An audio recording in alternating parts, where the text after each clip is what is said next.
From now on, this brain is under new management. Mine! Looking for a little peace and quiet? Didn't think so.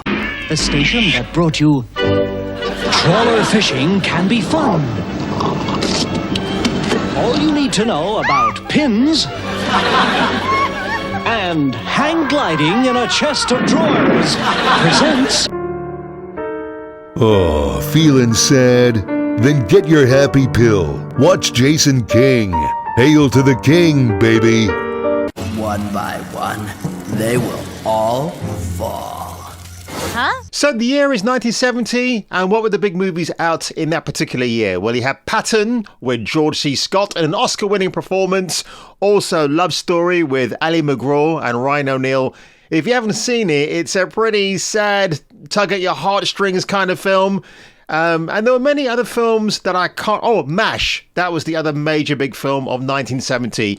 And now we roll forward to 2023, which in itself should be a horror film. So last night, during Super Bowl 57, which was the playoff, or actually the final, between the Kansas City Chiefs and the Philadelphia Eagles, I have no idea who won, so go ahead and spoil it below. I'm going to find out for myself anyway. One way or another, they dropped 2 trailers. One was for the Guardians of the Galaxy, which I might talk about in another video, but today we are concentrating on the Flash trailer.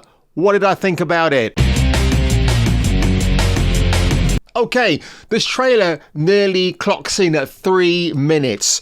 So already my super nerdy brain is going into complete meltdown mode thinking, oh my God, what are we going to see? Now, straight off the bat, and you knew I was going to go there with that terrible pun, there are some good things about the trailer, but the good things are outweighed by the terribly bad things. So first of all, some of the location shots, like in Glasgow, where you see the Bat Pod and it's just racing through the city.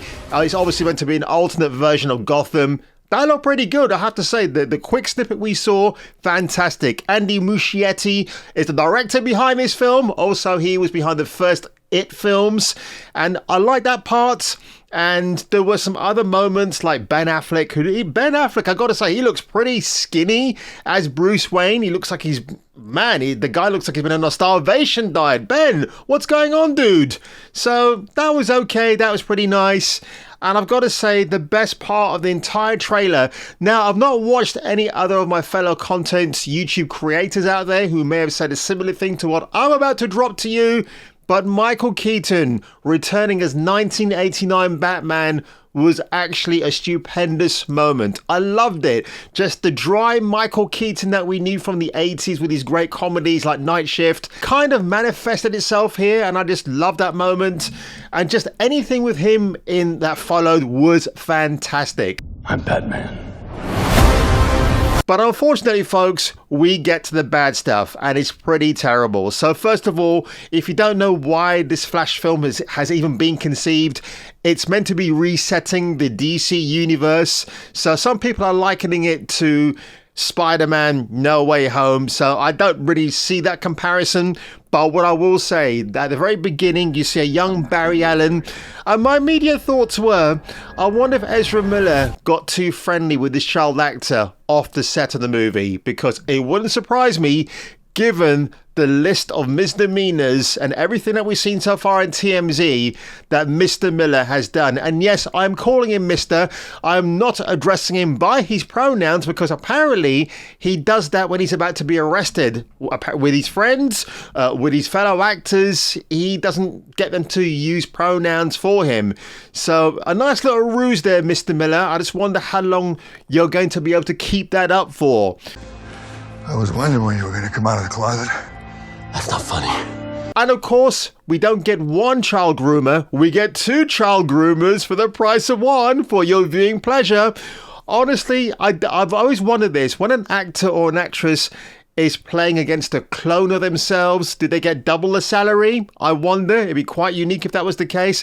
But what exactly does Ezra Miller have on the Hollywood producers? How come this Flash movie is getting a full cinematic release. Now, James Gunn has seen the film. He's referred to it as being very good. Not stupendous, not mind-blowing. It's a very good movie. And of course, we get the return of General Zod. You will bow down to me, Jor-El. And I'm thinking that Michael Shannon is a phenomenal actor anyway, and he must have been wondering, why on earth am I being recalled to reprise this role when I thought I was finished and done? Apparently he's not, because he's pretty much alive in his film, and I guess he doesn't get his neck broken in the end. The other bone of contention, and I've got to say it, is it a bird? Is it a plane? Is it a super lesbian? I mean, is it a tomboy? Nope, it's your new Latina, I beg your pardon, Supergirl, played by Sasha Calle. Honestly, I don't know if I was looking at a dude who just broke out of prison. They're an escaped mental hospital patient. That's what I was thinking of. And her special effects look absolutely terrible. The part where she lands in to save both Barry Allens and then punches a dude off a building, and again, why aren't you saving the dude's life? Why are you punching him to his imminent death? That's a little bit strange to me. And you know, Helen Slater in the 1984 Supergirl movie is still my favorite. The special effects look great for the most part in the movie. Helen Slater is just Supergirl from the original source. Sasha Calle as Supergirl Latinx 2023 is nothing like the source material. Yes, there might be various iterations of her in the comics down the years, but to me, this is just like super dude. I wouldn't be surprised if they apply a pronoun to her character status. I wouldn't be surprised if it later emerges that Ezra Miller had some influence on what gender Supergirl, despite the fact she's called Supergirl, is meant to be. And there's this very curious scene where she's flying beside the two Barry Allens in a plane. I'm not sure why they would need to fly if Barry Allen can just go from one end of the earth to the other. Barry Allen number 2 turns to number 1. Barry, what are you doing? Our kids are gonna want to see this. As I've stipulated before, I will not watch any of my fellow content creators' reactions to the Flash trailer until my video is uploaded. However, I will say this. The very end, when Supergirl is flying off into the distance, I had Iron Man 2008 deja vu all over again. I guess it's true what they say about entertainment these days. No one can drum up an original idea. So what, the Barry Allens have adopted kids? They're gay? I don't know. It is such a strange line to be uttered. Or are they referring to the fact that maybe the kids are the audience and maybe we want to see a new Supergirl emerge?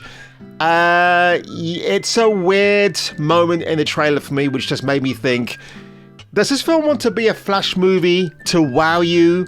Or is it just trying to be a political piece? Is it trying to tell you something a little bit more? That going forward, your superhero universe is going to be like this. And I've seen the trailer 3 times now, and I can't say I am blown away. I think this film is going to be dead on arrival at the box office. It'll probably do well in its first week. And then I think if word of mouth gets out and it's not very encouraging, it might just make half its budget back, I think anyway. What's the guarantee that Ezra Miller won't commit another crime before this film is released on June the 16th?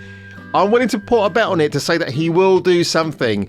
And again, he's going to go to the old blackboard and write down his pronouns in white writing so you get the message that he's an innocent man, he's not going to be proven guilty, and it's back to square one again. And I you know what? I don't think there's going to be any press tours or junkets, because you know that the reporters out there on the red carpet will be very careful to tread on what Mr. Miller may be asked, and he might be getting media training now from Warner Brothers as in preparation for what he might be asked and how to circumvent those answers.